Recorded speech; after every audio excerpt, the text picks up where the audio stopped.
Welcome back to Adventure Recap. Today I'm sick, so I'm going to cover a sick film called Creep. Spoilers ahead, watch out and take care.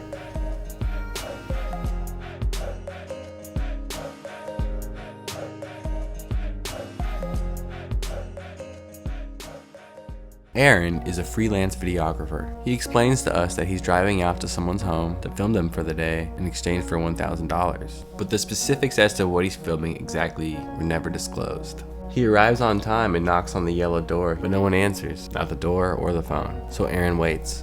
He puts the camera on an axe that was left out. Is that normal given the environment, or is that still ominously creepy given the circumstance that he's in? Aaron patiently waits in the car until Joseph appears. He's very friendly, sociable, suggests that they hug, so they do. It turns out Joseph is a cancer survivor. He beat the hell out of it, but unfortunately it came back and doesn't have very long to live. His wife of 6 years is pregnant with their first son, and he wanted to film a day in his life as a gift to his son. So one day, if he was ever interested, he could see what a day in the life of his dad was like. Joseph pays Aaron the money up front, that way they can focus on filming and what they're doing, and they won't have that whole business transaction mindset. Now they're just hanging out. And they begin the process of filming this day in Joseph's life in the bathroom. Joseph runs to the tub and starts undressing, and Aaron's immediately very uncomfortable. Joseph promises him nothing he does or they do will be inappropriate. Joseph explains to his son what tubby time is, and he motions with his hands as if he's washing his child. Then Joseph's optimism dies in a fire. He asks Aaron if he should just end it all, and then he sinks himself underwater. Concerned, Aaron approaches him when he explains he's kidding and asks Aaron if he'd like to go hiking. Joseph recommends Aaron grab something a bit warmer from his closet. When Aaron opens the closet, Joseph refers to the mask as Peach Fuzz. He puts it on and sings this song. He says that his father used to sing to him when he was a kid while wearing the mask. While Joseph drives him and Aaron to the trail they're going to be hiking, he explains to Aaron this supposed spring in the trail that they're going to be hiking has the power to heal people. During their hike, Joseph's erratic behavior only intensifies even more. It's obnoxious, it's daunting, it's just so bizarre. But finally, they make it to the spring.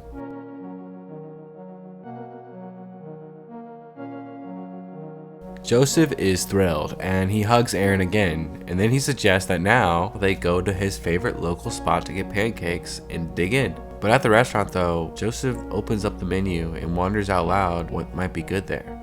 Aaron calls him out on this. He says, "You said this was your favorite local spot for pancakes, but you don't know what's good here?"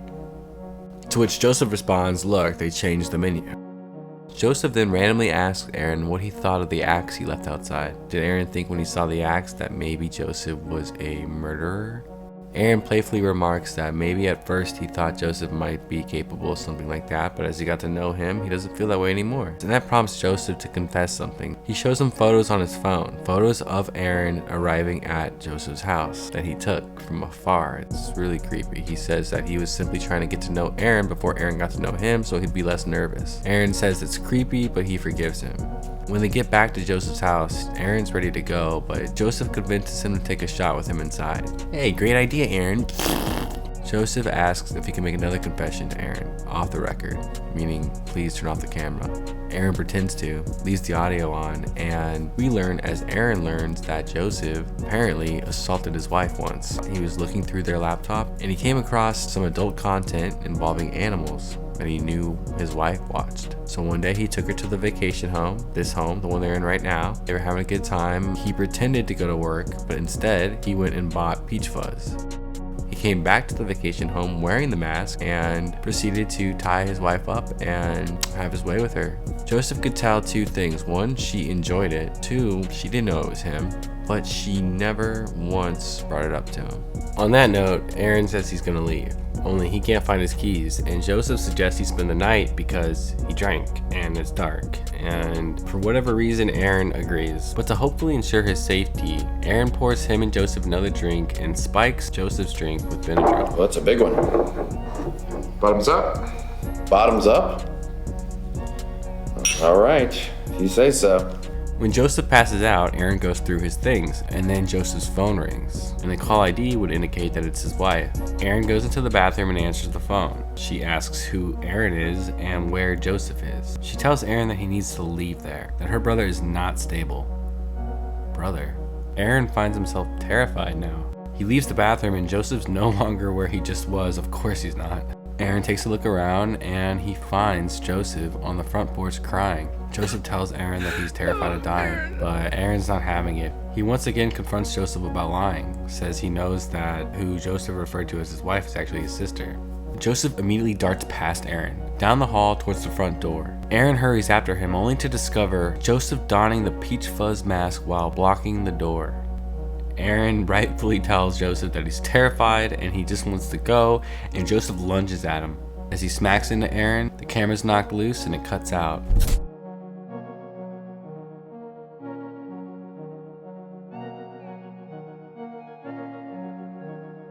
When the camera cuts back on, we find Joseph dragging 2 large trash bags into the woods and then burying them. The camera spins to reveal Aaron. He's okay. We find out that after Joseph lunged at him, he ran away, and Aaron got himself towed back to his house. But he sees this footage with the trash bags, and he wonders if that footage was a warning from Joseph to him.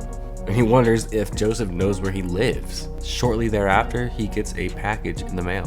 When he opens the package, there's a DVD, a stuffed wolf, and a knife. When Aaron loads up the DVD, he finds Joseph explaining that he wants Aaron to cut the wolf open. Reluctant, Aaron takes the knife and he cuts the wolf open, and there's a locket. And inside that locket are pictures of him and Joseph. Yeah, Aaron calls the police, only they can't do anything because Joseph's a fake name, and the vacation home that Joseph owned, yeah, that was just a rental. Suffice to say, Aaron is a mess about this. The cameras turn on and we find Joseph inside Aaron's house, filming Aaron sleeping. He takes scissors, approaches Aaron, and he cuts a lock of his hair. When Aaron wakes up, he finds another DVD in his window. He puts it on, and this time, Joseph is kind of livid. Why? Because Aaron threw away the locket.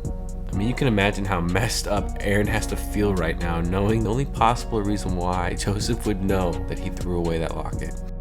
But as the video goes on, Joseph tells Aaron that he loves him, and that he's sorry for lying, and that he's been so sad and miserable for the past, he doesn't even know how many months. He's seen doctors, they haven't helped, but he doesn't know what to do. He understands what's done is done, and this isn't really something he can fix. But it would really mean a lot to him just to get a little bit of closure if Aaron would be willing to meet him at a public park so he could apologize in person and completely depart from Aaron's life for good. Then Aaron, again, for some reason, agrees to this. We find him at the park. He sets up the camera and he explains that he's got 911 on speed dial. He goes and he sits on a bench that overlooks the lake, and he waits, stares at the water. Eventually, Joseph comes and walks up behind Aaron. Aaron doesn't notice. Joseph puts on the mask. Aaron doesn't notice. Joseph removes an axe from his coat. Aaron doesn't notice. Joseph plunges the axe into Aaron's head. Aaron doesn't live. He dies. Wow. That's crazy. Joseph turns the camera on himself and he has some questions. The same questions we have as well. You know, like, why would Aaron agree to meet him anywhere due to how deceitful Joseph has been? Why, after all of this, would Aaron not be looking all around in every direction while at that park, paranoid and trying to see Joseph coming? Joseph thinks he knows the answer. Aaron is simply a genuinely good person, and that is why Aaron is his favorite. The movie concludes with Joseph putting Aaron's DVD and with a collection of others, which we are assuming are countless other victims, while he's on the phone with another videographer, locking in another job. That was Creep. Thank you so much for watching. If you enjoyed this video, please subscribe with your post notifications on. I'm sorry, I'm sick right now if you can't tell, but we still have content coming your way every day. If you have any requests, let me know in the comments, and I'll try my best to make it happen. Other than that, much love. I'll see you tomorrow. That is a spoiler. Watch out and please take care.